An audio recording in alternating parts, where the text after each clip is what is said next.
Curve. ठीक है, clear है? अब हम लोग का जो टॉपिक है वो है exception to the law of supply. Exception to the law of supply किसको बोलते हैं?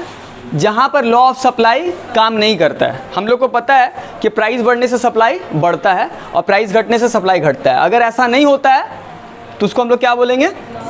Exception to the law of supply. ये एक्सेप्शनल केसेस है जहां लॉ काम नहीं कर रहा है, तो इसको हम लोग बोलेंगे exception to the law of supply, जो आप देख सकते हैं। इसमें कुछ एग्जाम्पल्स है, सब एग्जाम्पल्स हम एक्सप्लेन नहीं कर रहे हैं। जैसे कि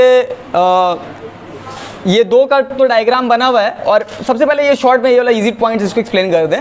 expectation of change in price. ठीक है, आपको पता है लॉ ऑफ सप्लाई कहता है प्राइस बढ़ने से सप्लाई बढ़ेगा। ठीक है, अभी मार्केट में एक गुड्स का प्राइस बढ़ रहा है। ठीक है, एक गुड्स है मार्केट में, उसका सप्लाई मतलब प्राइस बढ़ रहा है, लेकिन अगर आप एक्सपेक्ट कर रहे हैं कि फ्यूचर में इसका प्राइस, जैसे प्याज मान लिए, हम अभी देख रहे हैं प्याज का दाम बढ़ रहा है और हम एक्सपेक्ट कर रहे हैं कि फ्यूचर में प्याज का दाम और बढ़ने वाला है। तो अभी आप प्राइस, अब जो है प्याज का जो है ट्रेडर है, ठीक है, आपके पास वेयर हाउस है, स्टॉक है, ठीक है, स्टोरेज फैसिलिटी आपके पास, तो आपके पास स्टोरेज में जो प्याज है अभी आप सप्लाई कीजिएगा कि नहीं कीजिएगा? क्यों नहीं किए? क्योंकि आप एक्सपेक्ट कर रहे हैं फ्यूचर में और ज़्यादा प्राइस बढ़ेगा तब हम सप्लाई बढ़ाएंगे। हालांकि अभी प्राइस बढ़ रहा है, लेकिन प्राइस बढ़ने के बावजूद सप्लाई घट गया। क्यों सप्लाई घट गया? जितना प्रोड्यूसर्स था, जितना सप्लायर्स था, वो स्टॉक में रख दिया, प्राइस बढ़ने दो। अभी बढ़ भी रहा तो सप्लाई नहीं बढ़ रहा, सप्लाई घट गया, क्योंकि वो एक्सपेक्ट कर रहे हैं कि हम वेट कर रहे हैं और दाम बढ़ने दो तब बेचेंगे।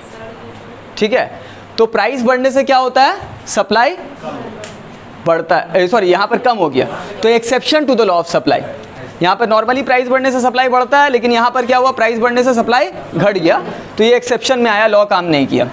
उसके बाद देखिए एग्रीकल्चरल प्रोडक्ट्स, कुछ ऐसा प्रोडक्ट्स होता है जो सीज़न के ऊपर डिपेंड करता है। जैसे कि मान लिया आप हम ऐसा एग्जांपल आपको दे रहे हैं, जैसे कि वर्टिकल सप्लाई का। आपको पता है वर्टिकल सप्लाई का मतलब हो रहा है क्या? वर्टिकल कब को होता है? जब कोई सच चीज़ का सप्लाई कांस्टेंट रहे। देखिए प्राइस जो है इतना था तो सप्लाई कितना था? Q, है ना? तो प्लॉटिंग पॉइंट यहाँ पे आया। उसके बाद प्राइस बढ़ भी गया तो सप्लाई जो है अभी भी उतना ही है, तो प्लॉटिंग पॉइंट यहाँ पे आया। अब ये प्राइस के साथ ये सप्लाई है, तो प्लॉटिंग पॉइंट, दो प्लॉटिंग पॉइंट को अगर जोड़ेंगे तो सप्लाई का वर्टिकल आया, मतलब सप्लाई चेंज नहीं कर रहा है। प्राइस अगर बढ़ भी रहा है तो सप्लाई सेम का सेम है। तो ये किस तरह का गुड्स के लिए हो सकता है? जैसे मान लीजिए कोई सीजनल गुड्स है, मान लीजिए सीजनल फ्रूट्स एग्जाम्पल ले लिए, मैंगो का एग्जाम्पल ले लिए। मैंगो का अगर प्राइस बढ़ रहा है, ठीक है, मैंगो का सीज़न अब जा रहा है, सप्लाई बढ़ पाएगा? क्यों नहीं बढ़ पाएगा? सीज़न चला गया अगर मैंगो का, भले आप जो भी कर लिए, आप जो है 1000 रुपये पर केजी देने के लिए रेडी रहिएगा, लेकिन मैंगो का सप्लाई नहीं आ पाएगा क्योंकि उसका सीज़न ख़त्म हो गया। तो प्राइस बढ़ने से सप्लाई उसका क्या है? कांस्टेंट है। और भी कुछ एग्जांपल्स होता है, जैसे कि ओल्ड कॉइन्स, ओल्ड पेंटिंग्स, इसका मार्केट में डिमांड बहुत है, सब दाम अच्छा देने के लिए रेडी है।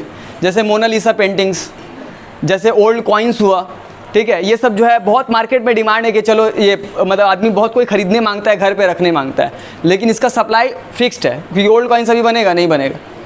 जिस तरह का पेंटिंग्स पहले बना हुआ है जो म्यूज़ियम वगैरह पे आप लोग देखते हैं बहुत सारा, तो उसका मार्केट में प्राइस बहुत है, लेकिन सप्लाई मार्केट में नहीं है वैसा, तो इसका सप्लाई फिक्स्ड होता है। ये भी exception to the law of supply है।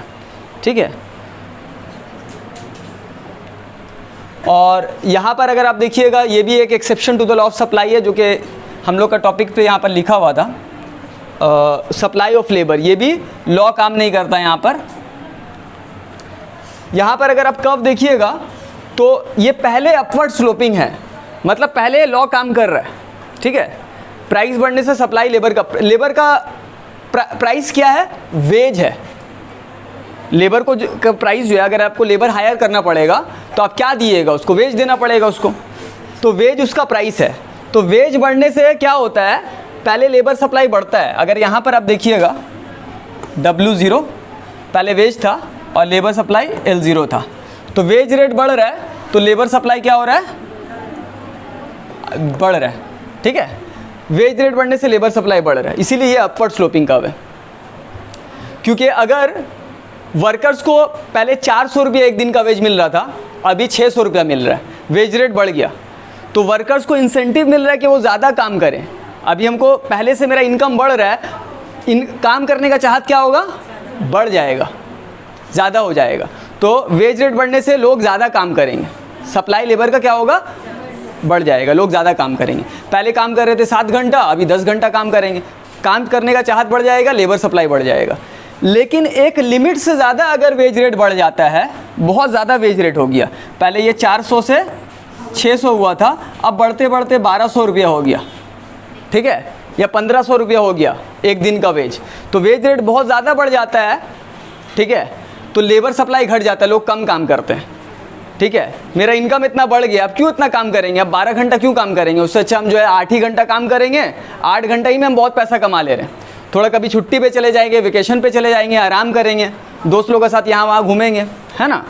तो एक पॉइंट के बाद अगर वेज रेट बहुत ज़्यादा बढ़ जाता है तो हम इतना मेहनत करके क्या फ़ायदा, हम कम काम भी करके काफ़ी पैसा कमा ले रहे हैं। तो एक पॉइंट के बाद अगर वेज रेट बढ़ता है तो लेबर सप्लाई घट जाता है। तो इसलिए पहले तो अपवर्ड स्लोपिंग था, उसके बाद यहाँ पर क्या हो गया, बैकवर्ड स्लोपिंग, मतलब लेबर सप्लाई देखिए पीछे जा रहा है, लेबर सप्लाई यहाँ तक आगे गया, अब क्या हो रहा है, वेज रेट बढ़ने से लेबर सप्लाई घट जा रहा है, L1 से L2 हो गया, पहले बढ़ रहा है, बाद में वेज रेट बढ़ने से लेबर सप्लाई घट जा रहा है, तो इसलिए बैकवर्ड स्लोपिंग हो गया। बैकवर्ड स्लोपिंग मतलब लेबर सप्लाई पीछे जा रहा है, घट रहा है, जैसे जैसे वेज रेट बढ़ रहा है लेबर सप्लाई पीछे जा रहा है, घट रहा है। देखिए वेज रेट यहाँ बढ़ा और लेबर सप्लाई यहाँ घट गया, तो इसलिए ये वाला जो है लॉ ऑफ सप्लाई काम नहीं किया।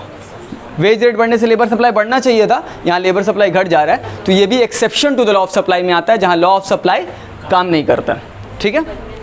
तो आज का क्लास के लिए इतना ही, नेक्स्ट क्लास में बाकी सप्लाई कंटिन्यू करेंगे, ठीक है। किसी का कोई डाउट नहीं है? Thank you so much, see you in the next class, good bye.